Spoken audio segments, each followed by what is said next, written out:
So my students choose their reading groups when we do our small reading groups, Wednesday, Thursday, and Friday.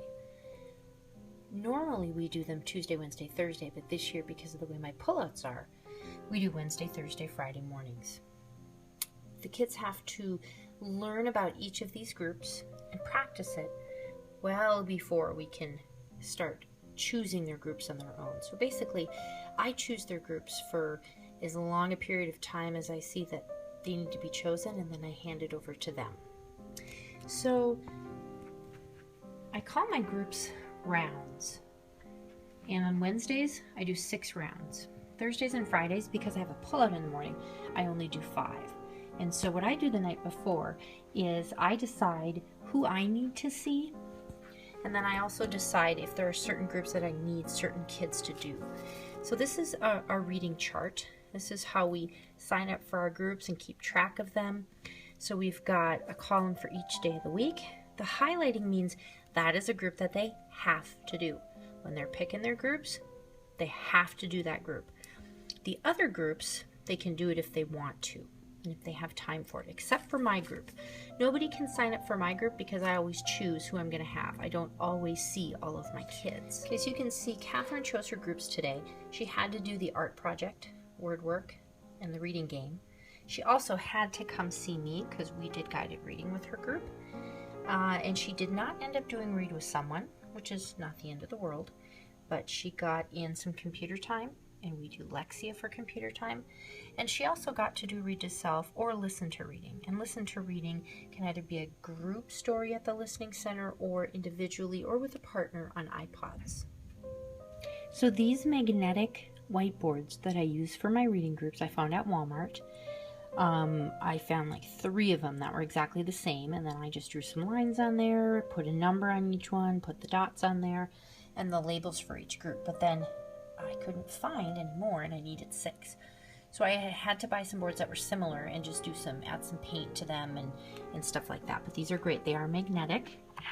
And on the back, I have super glued 3 very powerful magnets so that they stay up on my whiteboard so that we can see for the whole time that we're doing our reading groups who's doing what. This is the very first thing that students always do when they come into my classroom. It's called morning work. And on Wednesdays, Thursdays, and Fridays, when it is time for reading groups, after they come see me at the bank, they have to choose their own reading groups. I do not do exactly the same groups every single day. Sometimes we'll have an art project, and so I'll need to switch things around a little bit. So I've just created these labels that will go over. So instead of read to self as a choice, tomorrow they can do read to self or listen to reading. And so then I'm going to take out the listen to reading one because it's already over here, and I'm going to put art project in its place. So these are just little typed up laminated labels that have double stick tape on the back, so I put them over there, and all of these groups correspond to all of the groups on their chart. So tomorrow when Catherine picks her groups, she's going to come over here, my little name box. She's going to grab her magnetic names that I typed up, printed off, laminated, and put little magnets on the back. I found these magnets in a pack at Lakeshore. They came already sticky on one side, and they are fantastic. So she takes her names, and she takes her chart, and she goes around the room. I have the 6 charts and 5, when we do 5 groups, set up around the room, and they start with round 1. They go over, okay, what do I have to do? And then choose what she wants to do. So as you can see, tomorrow, Thursday, there's 2 groups that the kids have to do. The art project group, because they started their art project today and they didn't quite finish it. And then word work. They started their word work today and will work on it more tomorrow. They might finish it, or they might have to also do it on Friday. So as Catherine is picking her group, she's got to keep in mind, oh, I've got to get these 2 done. And so when she goes to round 1, she looks to see, okay, what's open, and hopefully she's thinking, okay, let's take care of the must-dos first. So she could sign up for the art project first. Every spot means how many kids can be in that group. So she's going to sign up for art project, and now she has to come back, and she's got to put a 1 there, and that will remind her that that's what she's doing first, etc., etc. She goes on to round 2, 3, 4, 5, 6. All of these groups are limited to 4 kids, except computer time, because I happen to have 5 computers. In my group, I can have 1 kid, which I do. I have a one-on-one reading group, and today I had 2 groups that had 6 kids in them because I introduced chapter books. So this one is up to me. So Catherine goes around, she picks her group, she writes it down. When she's done, she's got to come check in with me and just kind of show this to me real quick, and I glance over it. If there's anything missing or something I know she needs to fix, then I will tell her, you know what, I don't want you to do the art project because you're going to be doing tutoring with Mrs. Bodecker, so you'll be out of the room. So you know what, can you go back and change this for me? And you know, whatever it is, for whatever reason, the kids have to go change it. At first it's hard. They need me a lot to come help them with it, but as time has gone on and they've gotten better at it, they know it's part of problem solving. Oh, I gotta fix something, so they go and they figure it out, which is great.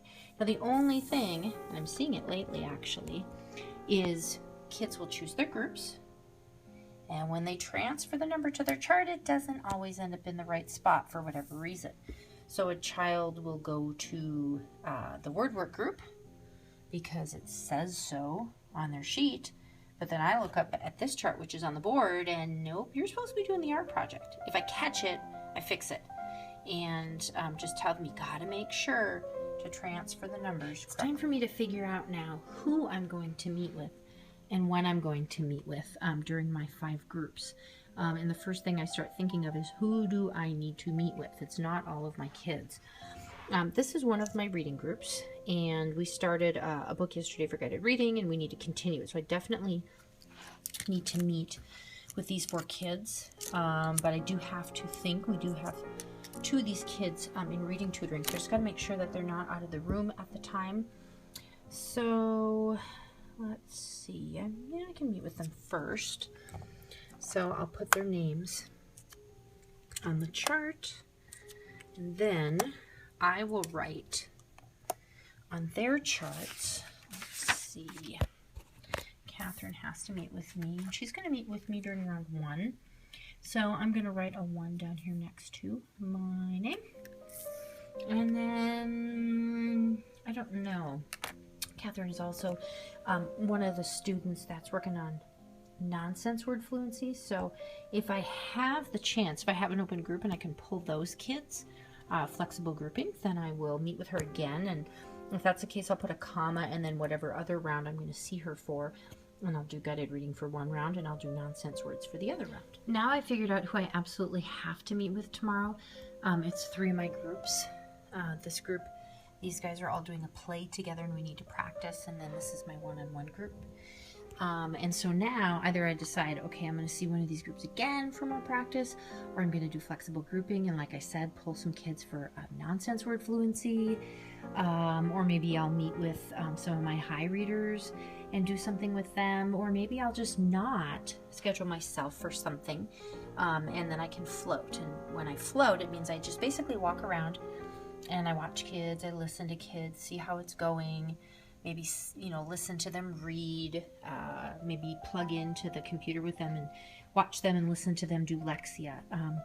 I love to float. I don't get to do it very often because I'm working with kids so much, but it's nice to be freed up and just kind of take in all of the groups. All right, I'm all set for tomorrow. I know who I'm meeting with. The kids know if they're meeting with me and what groups they have to do, so now I'm going to set everything out around the room. So when they get to number 2 for morning work, they know what that means. Choose your reading groups. So right down here, I leave their names, I leave their charts. They've got to find them and then start choosing their groups. I leave round 1 and 2. On our writing station table, the kids have enough room. It usually doesn't get crowded over here. And then they continue on, and over by the door on a bookshelf, I've got round 3.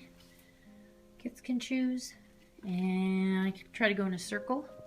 And the only reason that I don't have the charts out on the back tables, I'm sitting here and I'm doing something called the bank. It's part of my behavior management system. So this area is busy. So they keep going, and then over here on the counter, I leave my last 2 groups or 3 groups, depending on how many I'm doing. These are not in the right order, so I'm going to switch them around. And there's lots of space over here.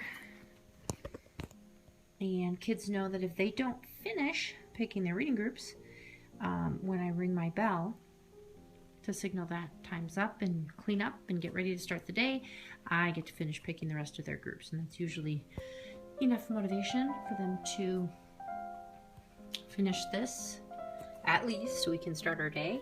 And then once kids are done choosing their reading groups, they just quickly come show me, give them a thumbs up, leave their chart on their desk, and then they go on to whatever else there is for morning work.